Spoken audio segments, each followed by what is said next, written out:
యువనేత నారా లోకేష్ తన యువగళం పాదయాత్రలో యువతకు మాటిస్తూ ఆంధ్ర రాష్ట్రంలో నిరుద్యోగ సమస్య లేకుండా చేసేదానికి ప్రభుత్వ ప్రైవేట్ స్వయం ఉపాధి ద్వారా 20 లక్షల మందికి ఉద్యోగాలు కల్పిస్తుంది ఈ తెలుగుదేశం పార్టీ.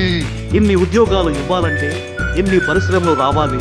అందుకే అధికారంలోకి వచ్చిన తక్షణమే పెట్టుబడులు ఉపాధి కల్పన సబ్ కమిటీ చైర్మన్ గా బాధ్యత తీసుకొని ముఖ్యమంత్రి చంద్రబాబు గారితో కలిసి పెట్టుబడుల వేటను మొదలుపెట్టారు.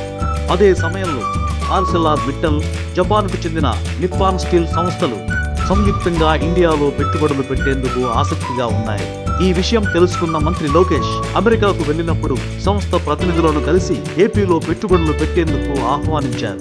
ఆ తర్వాత నవంబర్ మొదటి వారంలో Aditya and I agreed about Andhra Pradesh on one Zoom call. I knew Adit for a long time, so I reached out to him. He said, okay, let's do a Zoom call. We have 3 specific hours. 2 of them have to do with the government of Andhra Pradesh, 1 with government of India. So our call was at 6:30 in the evening. And I said, normally I meet the Honorable CM in the morning at about 9:30. I said, I'll talk to him. I'll give you an update. 10:30, I said, all 3 are done. ఆ ఒకే ఒక్క Zoom call తో AP పారిశ్రామిక ముఖ చిత్రాన్ని మార్చేసే డీల్ను పట్టేశారు. అనకాపల్లి జిల్లాలో 1,50,000 కోట్లతో integrated steel plant ఏర్పాటు చేసేలా ఒప్పించారు.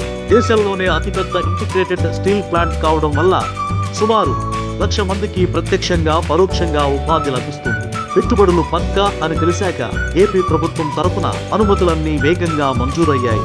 ఏఎంఎన్ఎస్ సంస్థకి ప్రభుత్వం ఎకరా 51.39 లక్షల చొప్పున 2,200 ఎకరాలను కేటాయించింది.